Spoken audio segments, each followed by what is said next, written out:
मंत्री थे गहलोत। पूर्व सीएम अरविंद केजरीवाल को लिखा पत्र। गहलोत के इस्तीफे पर क्या बोली आप? मैं समझता हूँ कि कैलाश गहलोत के ऊपर बहुत दबाव था ईडी, इनकम टैक्स और तमाम तरीके का। नमस्कार, एनएमएफ न्यूज देख रहे हैं आप और मैं हूं आपके साथ वागीशा पांडे। दिल्ली की राजनीति में उस समय फिर भूचाल आ गया जब विधानसभा चुनाव से पहले दिल्ली सरकार में कैबिनेट मंत्री रहे कैलाश गहलोत ने अपनी पार्टी से इस्तीफा दे दिया। गहलोत ने इस्तीफा देने के बाद दिल्ली के आप संयोजक अरविंद केजरीवाल को पत्र भी लिखा है। लेकिन लोगों को जानने में दिलचस्पी होगी कि जिस केजरीवाल ने गहलोत को बड़ा पद और सम्मान दिया, बावजूद इसके उन्होंने केजरीवाल को धोखा क्यों दिया? क्यों दिया गहलोत ने इस्तीफा? अरविंद केजरीवाल जब दिल्ली के सीएम थे, उन्होंने कैलाश गहलोत को परिवहन मंत्री बनाया था, लेकिन अब अचानक गहलोत ने इस्तीफा दिया तो दिल्ली में अफरा तफरी मच गई। वहीं कैलाश गहलोत ने अपने पत्र में पार्टी छोड़ने की पूरी वजह बताई। उन्होंने अरविंद केजरीवाल को जो पत्र भेजा है उसमें गहलोत ने लिखा, ऐसे कई मुद्दे हैं जिस पर हमने जनता से वादा किया था, जैसे यमुना नदी की। हम यमुना को स्वच्छ और प्रदूषण मुक्त कर देंगे, पर यमुना की हालत पहले से बद से बदतर हो गई है। शीश महल जैसे कई विवाद, जिससे अब लोगों को लगता है कि हम अभी भी आम आदमी हैं। अब यह स्पष्ट है कि अगर दिल्ली सरकार अपना अधिकांश समय केंद्र से लड़ने में बिताती है तो दिल्ली के लिए वास्तविक प्रगति नहीं हो सकती। मेरे पास आपसे अलग होने के अलावा कोई विकल्प नहीं बचा है और इसीलिए मैं आम आदमी पार्टी की प्राथमिक सदस्यता से इस्तीफा दे रहा हूं। सीएम आतिशी ने भी गहलोत का इस्तीफा स्वीकार कर लिया है। वहीं गहलोत की इस्तीफा देने पर आप सांसद संजय सिंह ने बीजेपी पर आरोप लगाते हुए कहा है कि बीजेपी अपने षड्यंत्र में कामयाब हुई। बीजेपी ने गहलोत पर दबाव बनाया है। आज भारतीय जनता पार्टी फिर एक बार अपने हथकंडे, घिनौनी राजनीति और षड्यंत्र में कामयाब हुई है। कैलाश गहलोत के ऊपर लगातार भारतीय जनता पार्टी के द्वारा दबाव बनाया जा रहा था। ईडी, सीबीआई के छापे मारे जा रहे थे। ईडी के दफ्तर में पूछताछ करने के लिए बुलाया जा रहा था।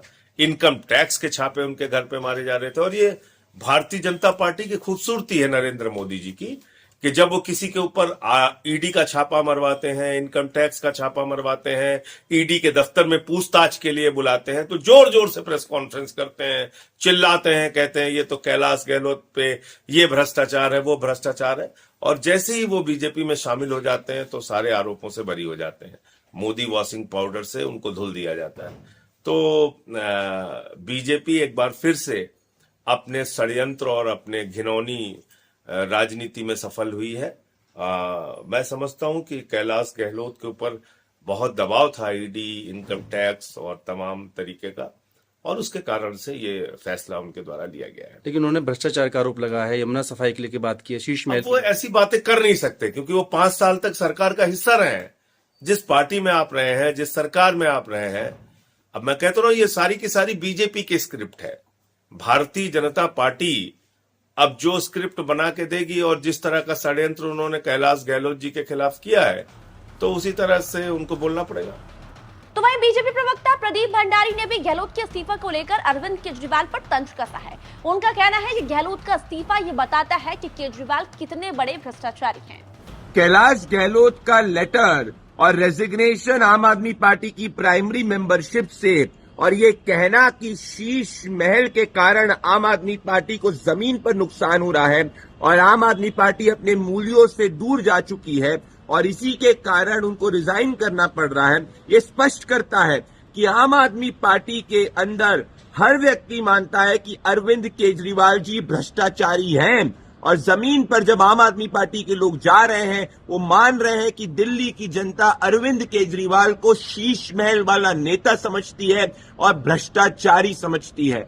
आज ये स्पष्ट हो चुका है कैलाश गहलोत के रेजिग्नेशन से कि दिल्ली के लिए आम आदमी पार्टी एक पाप है और आप भी अरविंद केजरीवाल से किनारा करना चाहती है। दिल्ली के अंदर आम आदमी पार्टी के कैलाश गहलोत के रेजिग्नेशन के बाद ये स्पष्ट हो चुका है कि दिल्ली के अंदर अरविंद केजरीवाल के खिलाफ मैसिव एंटी इनकम्बेंसी है और हर बड़ा नेता अरविंद केजरीवाल जी को छोड़ना चाहता है।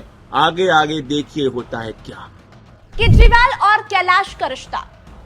केजरीवाल और कैलाश के बीच दूरियां तभी दिखाई देने लगी थी जब जेल से केजरीवाल ने 15 अगस्त के दिन आतिशी को झंडा फहराने के लिए आदेश दिया था, पर एलजी ने इस पर रोक लगा दी थी और कैलाश गहलोत को झंडा फहराने की इजाजत दी थी। ईडी सीबीआई का डर गहलोत को सताया। सूत्र बताते हैं कि ईडी सीबीआई के शिकंजे से बचने के लिए कैलाश गहलोत ने इस्तीफा दे दिया है, लेकिन कुछ लोगों के मन में यह भी सवाल है कि गहलोत ने सच में अचानक इस्तीफा दिया है या पहले से गहलोत के इस्तीफे की प्लानिंग की जा रही थी। केजरीवाल को दिया गहलोत ने धोखा। सीएम रहते हुए केजरीवाल ने कैलाश गहलोत को बड़ा मंत्रालय दिया। यह भी चर्चाएं थी कि हरियाणा चुनाव के दौरान गहलोत को दिल्ली का सीएम बनाकर केजरीवाल एक बड़ा संदेश देने की कोशिश कर रहे थे, लेकिन इसके बावजूद आप और केजरीवाल को धोखा देना गहलोत पर कई सवाल खड़े करता है। अब गहलोत के इस्तीफे के बाद दिल्ली की राजनीति के सियासी मायने बदल रहे हैं और चुनाव से पहले आप और बीजेपी में क्या उथल पुथल देखने को मिलती है, ये तो देखने वाली बात होगी। लेकिन क्या गहलोत बीजेपी ज्वाइन करेंगे, ये सबसे बड़ा सवाल है। आपके मन में क्या है? अपने विचार जरूर रखिए इस वीडियो पर, और इस वीडियो को ज्यादा से ज्यादा शेयर कीजिए, लाइक कीजिए और न्यूज़ को सब्सक्राइब कीजिए। धन्यवाद।